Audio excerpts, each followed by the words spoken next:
In the mindfulness meditation discourse called Satipatthana Sutta, Buddha at the very outset mentioned 5 purposes of meditation, particularly practicing mindfulness meditation. Number 1 of these 5 is purification of mind. Second is overcoming sorrow and lamentation. Then pain and grief, following the right path and attaining liberation from suffering. Now, many people in the United States are very rich. This is the most powerful country with all kind of military power, economic power, and even educational power. With all this, people suffer a great deal, especially with enormous degree of stress, tension, anxiety, and worries. Why the Buddha said that the purpose of mindfulness meditation first to purify the mind, sattana visuddhya, because we see how people suffer from the thoughts, words and deeds they commit with impure state of mind. Life becomes light when the mind is clean and pure. The wealth does not bring high quality life. High quality life comes from high quality mind. High quality mind comes from the practice of vipassana meditation. That is why the Buddha in the Dhammapada, the very first 2 stanzas, he said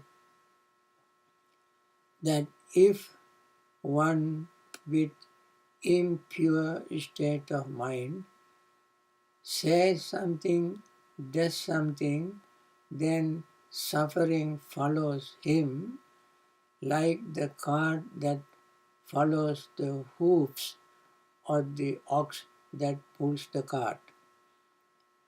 The ox that pulls the cart does not do it willingly on his own.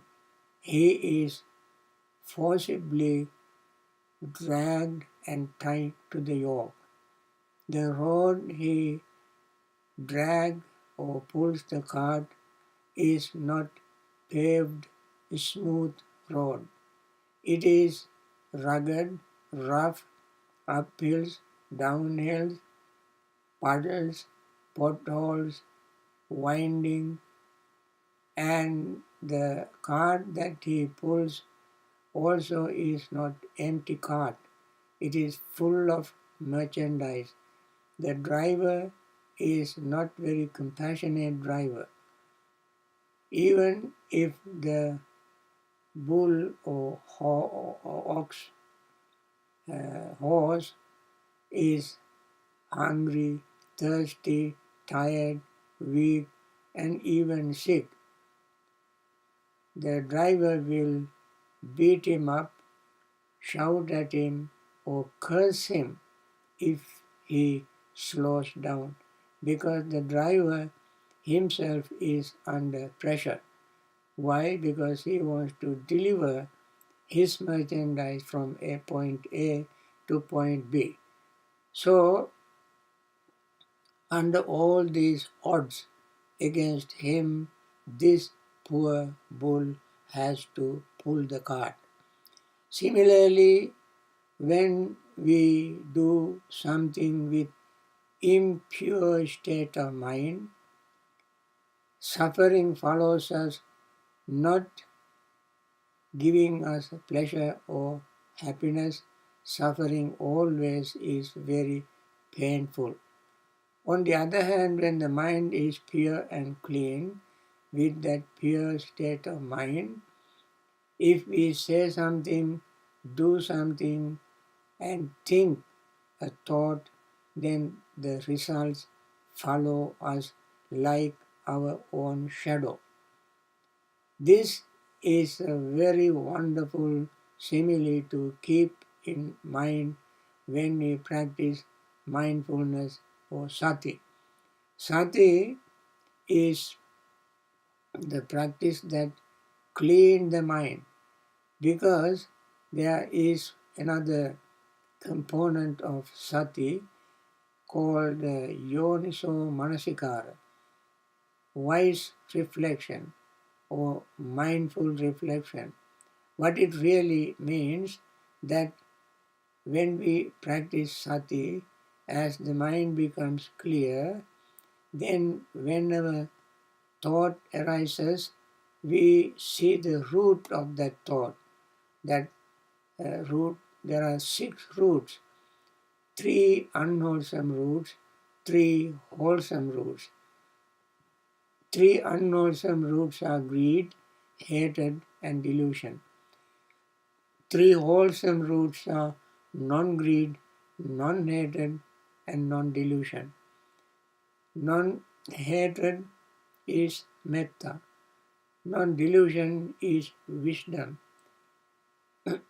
Non-greed is generosity, letting go. See this very pure, clean state of mind. When we say something, the very moment we speak with clean mind, we are happy. When we finish the talk, we are happy. And whenever we think of the fact that we spoke with clean mind, clear mind, then anytime we think about it, we will be happy. You remember in Rahula, the Sutta, Buddha asked Venerable Rahula to think before he speaks, and think while he speaks, and think after he speaks. We practice mindfulness in order to clean our mind and speak friendly, gently, kindly, and practice metta, loving friendliness. When we try to introduce sati or mindfulness, we must keep this in mind. We, however, cannot make the whole world practice metta or mindfulness meditation.